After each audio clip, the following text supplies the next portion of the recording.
Ladies and gentlemen, good day and welcome to the Indian Railway Finance Corporation Q3FY25 and 9 months earnings conference call hosted by DAM Capital Advisors Limited. As a reminder, all participant lines will remain in the listen-only mode, and there will be an opportunity for you to ask questions after the presentation concludes. Should you need assistance during the conference call, please signal the operator by pressing star, then 0 on your touch-tone telephone. Please note that this conference is being recorded. I now hand the conference over to Mr. Parth Jariwala from DAM Capital Advisors Limited. Please go ahead.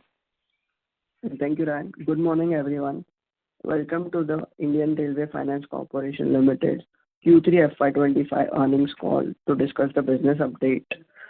From the management, we have Sri Manoj Kumar Dubey, Chairman and Managing Director and CEO, Ms. Kelly Verma, Director Finance, and Sri Sunil Kumar Goyal, GGM Finance and CFO.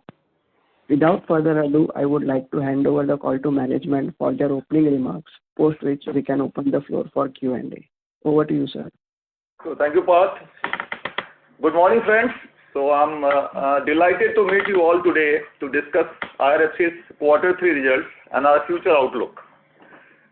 Before we dive into the numbers, I want to acknowledge the hard work and dedication of my entire team. Their commitment to excellence is what makes our growth story possible. So let's take a moment to appreciate where we are and where we are headed to. So here I am with Q3 results in hand, which are stable, steady, and consistently moving upward. Company's asset under management and balance sheet has grown phenomenally in recent past, with the debt equity mix and or gearing ratio, as we say, crossing 9 a couple of years back. The same is cooling down, and we are recalibrating our growth plans with active action for steady AUM numbers, with plans to harness better yields and margins in coming quarters. We proudly maintain an extraordinarily high CRAR of more than 700%, as you know, and also a clean zero NPA record in the history of the company.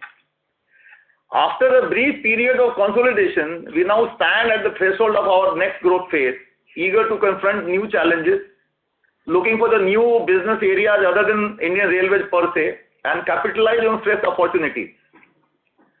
With the perennial revenue stream from earlier funded projects, including 5-year moratorium projects until FY27, company has been vigorously working on cost optimization, and anything coming out of that is adding directly to my PAT. Our leasing model continues to benefit us, adding 25% extra to our PAT. As you know, we are zero tax company due to our tax-free status under the Government of India's IT rules. In the last concall, I had spoken about our intent to diversify beyond our direct leasing model to Indian Railways, and I'm thrilled to share that we are walking the talk, and that too as briskly and quickly as possible.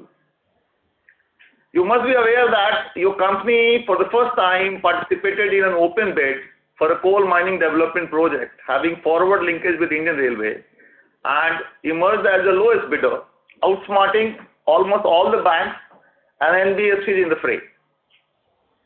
Friends, this is the first confirmation of our intent and motto to provide cheapest funding to any railway-related infra projects of excellent asset quality. It is a milestone that showcases our strategic vision and demonstrates our competitive edge and the fact that we are walking the talk.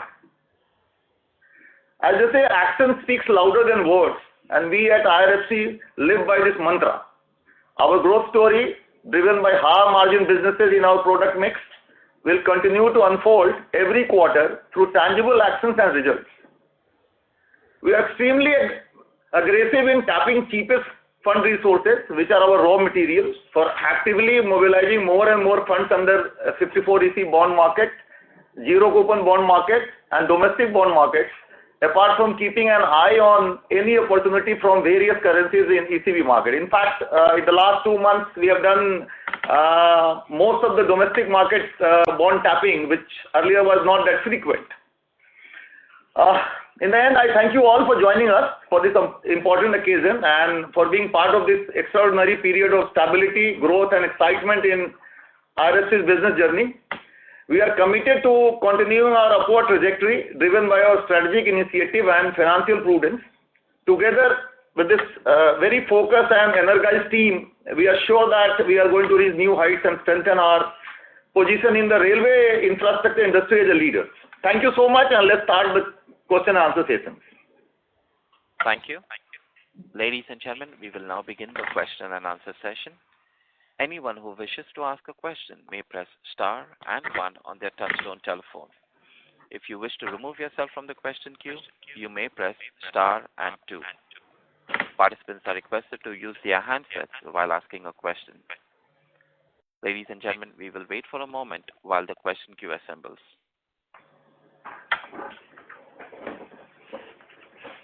Once again, a reminder, ladies and gentlemen, if you have a question, please press star and 1. The first question comes from the line of Naman Kumar, an individual investor. Please go ahead. Hello. Good morning, everyone. Thanks for giving me the opportunity to ask the question. So my question is more with respect to debt equity ratio. So what I understand from the earlier calls is that the debt equity ratio of 10 is the self-imposed limit. There is no statutory or regulatory requirement to maintain debt equity ratio for IRFC to be 10 or something like that, because as you know, as you already mentioned, CRR is very high. So is there any concrete policy which IRFC has already taken that if needed, that debt equity ratio can be reached above 10? Or will it be time dependent, as and when the opportunity comes, the decision will be taken? So Naman, as you know, it's not that there is no regulatory aspect. There is a regulatory aspect from RBI, which is for 7 to all the NBFCs. Yes, because we are funding to sovereign, so our limit is little relaxed. So we have set our limit to 10. And going forward, since we are looking forward to business outside railways also, so we would like to be hovering around somewhere 8 to 9. This is the target right now. Let us see how our product mix goes ahead every year, because year by year now we are focusing more on more lucrative businesses where we do more of the margin in the railway infrastructure itself. So having those product mix in our baggage, we wish to maintain something around 8 to 9, not crossing that in the future. Okay. Thank you. That's all from my side. Thank you. The next question comes from the line of Dr. Akshay Patil, an individual investor. Please go ahead. Hello, sir. From the past 3 quarters, the results have been, the top line and bottom line have been the same, stagnant. So what is the forward-looking statement for the next financial year? So Dr. Akshay, many companies are sleeping down also. So happy for you that your company is not sleeping down. We are at least maintaining where we are. So in the business, that also is not a very easy thing to do. So what we are doing is we are maintaining or doing incremental in where we were in the past. Rest be assured that going ahead, we are working very actively on ensuring that our bottom line grows bigger than what we have right now, quarter by quarter. The reason is, if you are following us, we are already ventured out into the other than railway businesses. My margin is 6 to 40 paisa and 35 paisa. Once we quote out, the margins are quite higher. I'm not quoting a number, but it hovers around somewhere between 3x to 5x of what I'm getting in the railways. So once more and more of those businesses will come to my kitty, rest be assured that PAT will be growing steeply in quarter by quarter. So that's the guidance I want to give you without giving any numbers. Okay. It means that even the top line remains stable, the bottom line is about to. So see, top line, yes. Top line, as you see, right now, my top line comes from railways. So where numbers may be bigger, but the yield is lesser, right? Okay. Yeah. What we plan is, we plan to maintain the asset under management, but within that, the mix has to be towards lucrative assets where I earn, say, 150 basis, 200 basis, and still be cheaper than any of my peers. Okay. So if you understand the mathematics, you will come to know that even if my AUM is not growing in that steep level, my PAT will be growing. And for the investors, PAT is more important than the top line. Yeah. I got to know. And one more thing, when we can see this converting into the results from the next quarter? I think if you are following our news, we keep on informing the exchanges, and from exchanges very rapidly it is coming the news also. We have already been selected as lowest bidder in one project of more than 3,000 crore. 700 ticket we have already done with NTPC, and many more in pipelines. As and when it materializes, we will be informing you through the exchanges. Okay. Thank you very much. That's all from my side. Thank you. Thank you. The next question comes from the line of Mohit Jain from Tara Capital Partners. Please go ahead. Yeah, hi. So in the last two budgets, there have been more. Sorry. Your voice is booming. Sir, your audio is not audible. Hi. Can you hear me right now? Hello? Better. Yeah. So I'm saying since the last two budgets, there has been no allocation on the railway side. What are your expectations from this budget? And should we expect no allocations, or do you expect things to change in this budget? You see, as if you are followed by conference call in the last quarter, we made it very clear that our backs are full with what we needed from the government side. It's more than 4.5 lakh crore. And whatever I get from the extra budgetary resource allocation from the Indian Railway, it is coming at 35 paisa and 40 paisa only. So that is not very lucrative business for me. So anything coming from the budget will be now icing on the cake, but we are actually now looking for the whole railway ecosystem where we want to finance everything like PPP or any other thing which is coming to the railway system at a better margin. So let's look forward to those kind of businesses more. Government of India, it's in their hand. If they need money from extra budgetary resources, they will surely come to us. Whether they are coming this year or not, it will be clear only after the budget. Okay, so as of now, there has been no communication from the government's side. Budget, if you know, budget is a very secret document. So yeah. There's no communication to anybody about what is coming on the 1st February. So fair enough. And the budget, they know about it, right? What indication I can give you that as a management, that we have transformed from those era as company. Today, we are looking forward to the businesses which are giving us better margin to me. I'm giving you a flavor. If I'm doing 3,000 crore business with anybody else than railways, it is akin to a 12,000 crore business of the railways. If I'm doing 10,000 crore business outside railways, it is akin to nearly 35,000 or 40,000 crore business with the railways.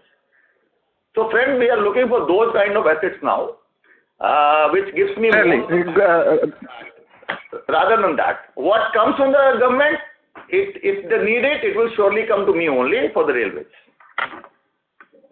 And as of now, the X of railway business would be less than 1% of the AUM. Would that be correct at this point in time?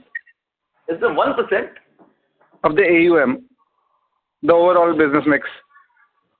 As such, there is no threshold on us. We may tap the market as per the opportunity available to us. There is no. I'm asking at this point in time, the AUM mix, the non-railway business would be less than 1%. Yeah. Right now, yes. You are very right. It is just the beginning. For the first time in the history of the company, we are doing business outside railway as a client. Sure. Thank you. Those were all the questions that I had. Thank you. Thank you. The next question comes from the line of Ritika Dua from Bandhan AMC. Please go ahead. Yeah, sir, a question on the similar lines. On this project that you said is obviously the coal block project which you were mentioning. How does the spread work here? That's the first question. So, Ritika, we can't tell you the numbers that we have quoted, but you understand, we have participated into an open bid where all our peers from NBFC, you know their name, they all participated, and almost banks also participated. And we became lowest. So you may be having a flavor of what NBFCs quote and what banks quote. So we quoted very competitive, and I'm very happy to share that we became lowest because we have access to very cheap funds. And as I mentioned in one of the questions, that just to give a flavor, what I get from the railways is 40 paisa margin. So we will be getting anything between 3x to 5x from any of the biddings. So you can put your numbers like that. Okay, so this 3x to 5x is even applicable to this project as well. I mean, obviously, you can tell me a flavor of what rates my peers quote in the market if you know. No, so they are clearly obviously much higher than, so maybe, okay, fine. And sir, much higher means much higher. I'm at 40 bits, they are at 1 bit. Tell me. 250 bits, 300 bits. Right, sir.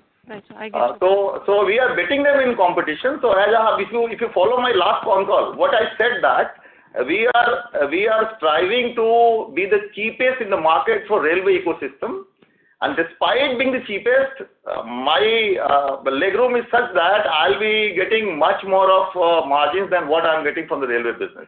That is the beauty and cushion of this company today, and that is why we are very excited into mopping up everything which is a good asset in the railway parlance. Sure, sir. And sir, and to give you one more flavor, when I talk of railways, it is backward forward linkages. See that a coal block which is being developed, coal will be evacuated and taken by the railways to the power station. It comes to my ambit. Tomorrow a port is getting developed. Port will be connected to the railway line. It comes to my ambit. So it's a very huge parcel of the business that is on the platter, and we have to pick and choose and quote a very competitive rate and still earn very handsome than what I'm earning from the railways. That's the future guideline. Sure, sir. And sir, just second question. So this obviously does not require any MOU change because this is largely in the ambit of, what is in the ambit of IRFC, because this is railway and railway allied. What about maybe the non-railway business which required us to get some permission, maybe or regulatory or maybe from the ministry? Where are we progressing there? So, Ritika, right now, as you rightly mentioned, the memorandum of understanding article is so huge that, as I mentioned, to anything which is backward and forward linked with the railway business is already in my ambit. Now, we have ventured for the first time in the 40 years of the company, and we are looking forward to a very lucrative businesses in the hand, including many refinancing opportunities also. Let us first mop up them. If going down maybe a couple of years, if our hands are full, then we look forward to going and funding anything and everything in the infrastructure. Right now, we believe that a couple of years, our hands will be full with the kind of business that we have on the platter. So, sir, just to on the comment that you just made, sir, to follow up on that. One is, what is the refinancing that you mentioned, and secondly, when you think that now that obviously the disbursements haven't had picked up for us because of the way the EBR progresses. So going forward, any guidance that you would like to give on how should the disbursements shape up from here? So two questions. So I gave you the indications. I can't share right now with the projects that we are thinking of refinancing. But just a flavor. We never funded anything outside IR. But there are many allied projects which are already running, and they are being funded at a very high rate. So being now positioning ourselves as the main financing arm of the railway ecosystem, we want to look at every business which is there on the platter. If they are at a higher rate, we wish to refinance it at a competitive rate. Now, as and when those agreements will be done, we will be informing you through the exchanges. But I can only tell you that now, since we have started looking at those businesses, we are finding them as many. What was your second question? Second question was the guidance. Guidance, we don't give the number guidance. I can give you one guidance that I'm repeating in every answer. Suppose if I do 10,000 crore business outside railways, it is akin to 30 to 40,000 crore business that we do for the railways. Incidentally, when the last EBR we did, that was 33,000 crore. So you can do the backward calculation if we want to exceed that, how much I should do outside railways. And that is the minimum target that we are putting to ourselves. Thank you, sir. Thank you so much for answering.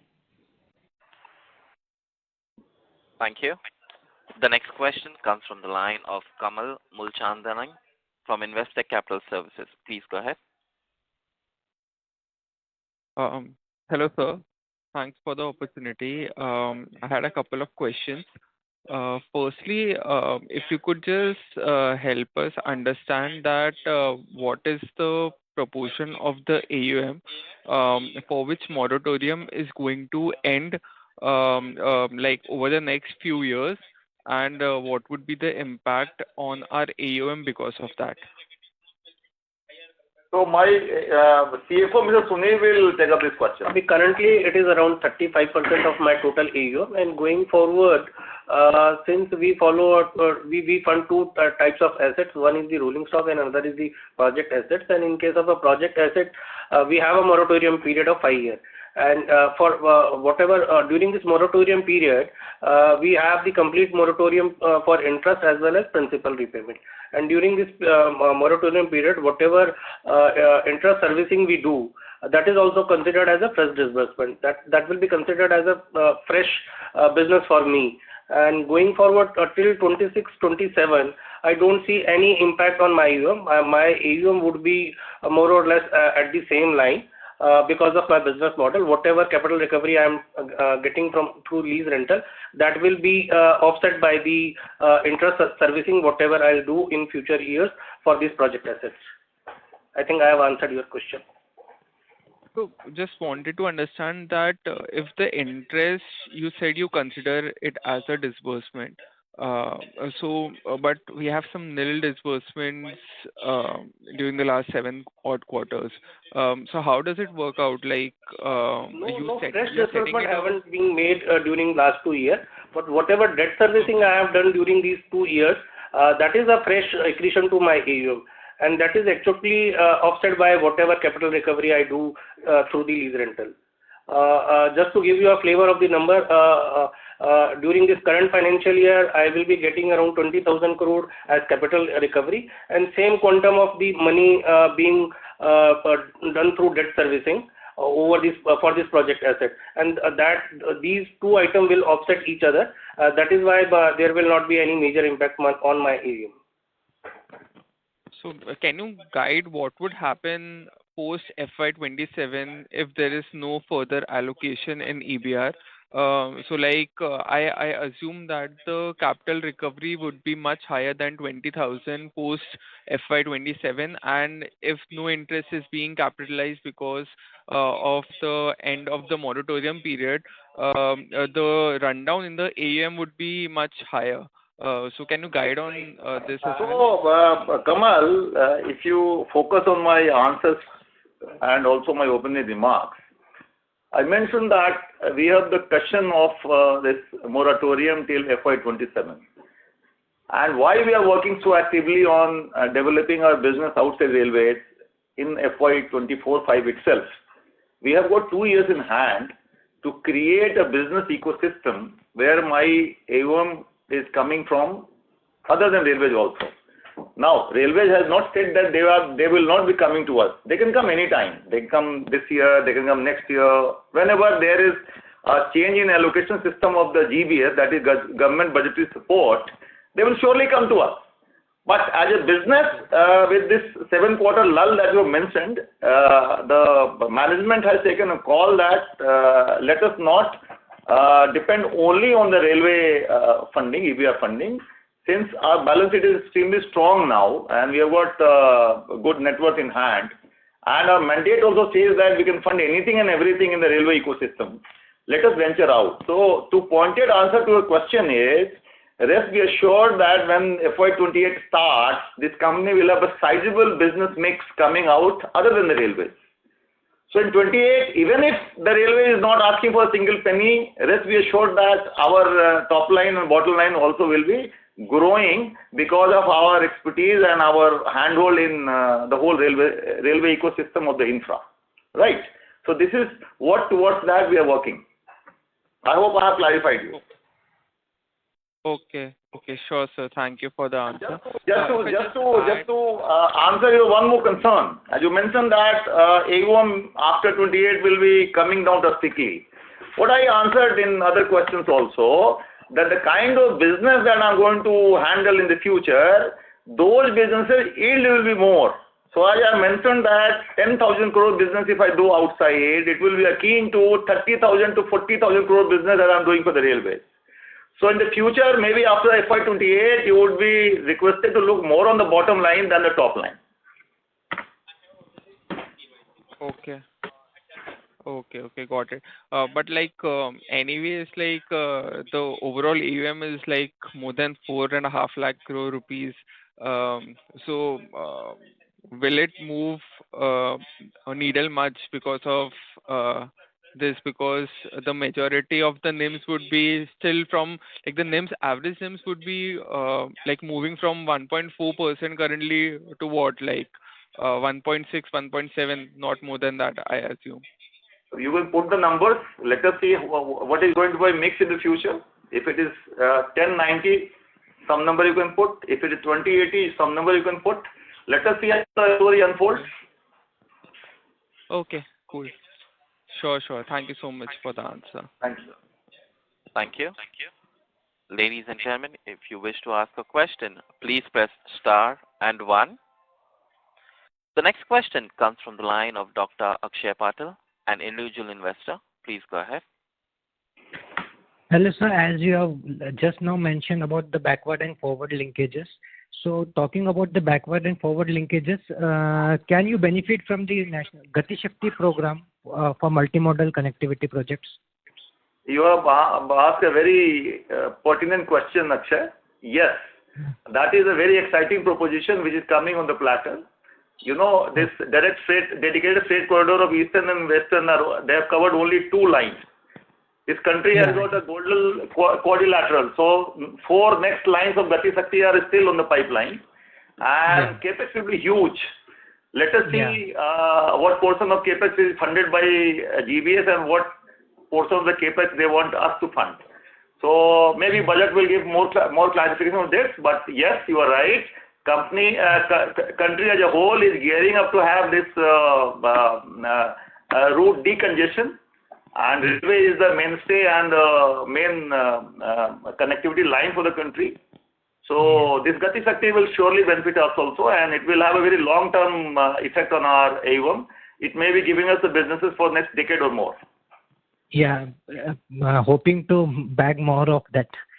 Thank you very much. That's all from my side. Thank you. The next question comes from the line of Paramjeet Singh, an individual investor. Please go ahead. Good afternoon, sir. My question is, now with the Gaza ceasefire, will there be any progress on the India, Middle East, Europe economic corridor, and what kind of impact will it have on IRFC? So you are very right. So with this ceasefire coming up and NCRTC line that you were mentioning, those lines are already in the pipeline, and I'm sure that with the global things setting up, cooling down, peace coming into the picture, maybe Ukraine and Russia war also gets cooled down with the new disposal at US. These things are very exciting proposition, and Indian companies are very much into the scheme of the things, because it will be diminishing the total route kilometers by nearly 1/3. And cost of logistics also will come down by nearly 40%. So it's a very, very important project for the world per se. And anything which is coming to the Indian counterparts, we are very much into the system. As you know, we are the sister companies to Container Corporation, Aircon, RITES, RVNL, who all are having a very hard look on these projects. So if anything coming in those lines, we are very much in the scheme of it. Okay, sir. Thank you. Thank you. Ladies and gentlemen, if you wish to ask a question, please press star and 1. The next question comes from the line of Manish from Middleton Capital. Please go ahead. Sir, by doing more business outside the railways, will it change our tax status by any means? Let my CFO answer. As of now, I have a cushion of more than 6,000 crore in my balance sheet as an absorbed depreciation. I think going forward for next 4-5 years, I don't foresee any tax liability on my balance sheet. Okay. I was just talking about you said that you are a zero tax status company, but by doing that portion of business which is outside the railways. Still, whatever unabsorbed depreciation currently I have in my balance sheet, that will be sufficient to avoid any tax liability under MAT provision, and I don't foresee any tax liability on me over next 5 years. Okay. Thank you. That's all from my side. Thank you. Ladies and gentlemen, if you wish to ask a question, please press star and 1.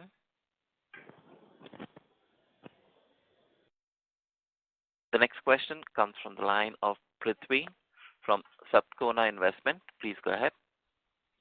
Yeah, sir. My question is do you see any improvement in the net interest margin in upcoming financial year? Let my CFO answer. Definitely, as my CMD has already told you, the mix of the business would definitely get changed, and the non-railway business will yield me a higher return. So definitely my NIM will improve. But putting a number to it would be difficult at this stage, but definitely my NIM will improve. Okay. Could you justify any ballpark number for the NIM margins? In the last question I answered, if you put a number, the mix is going to be 1090. And for 10, the margin is say 3x to 4x. You can calculate it there. If it is going to be 2080, you can again calculate.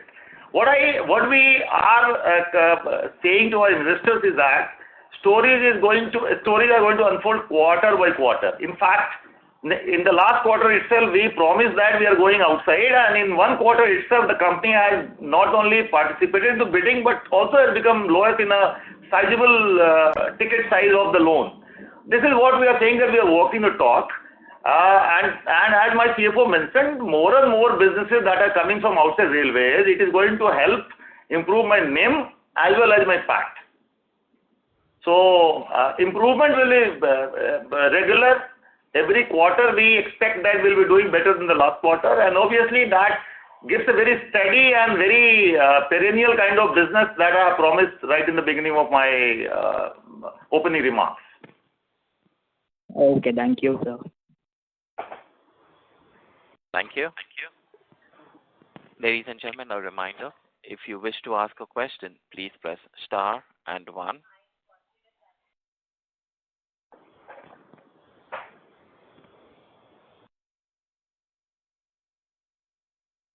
Ladies and gentlemen, if you wish to ask a question, please press star and 1.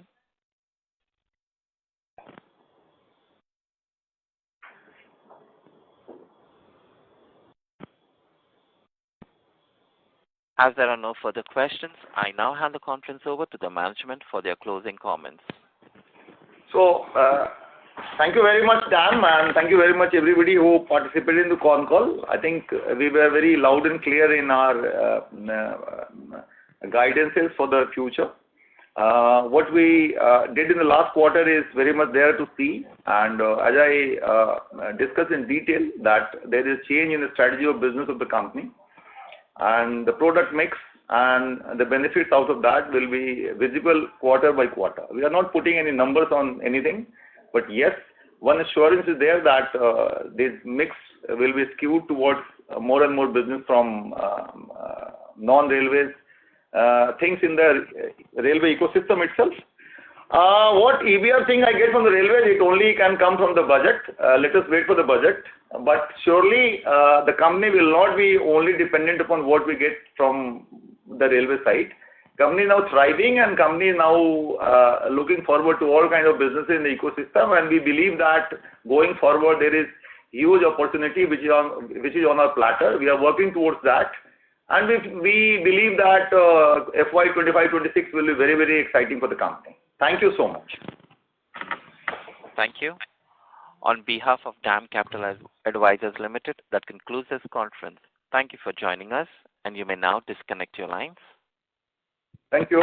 Thank you. Okay. Thank you.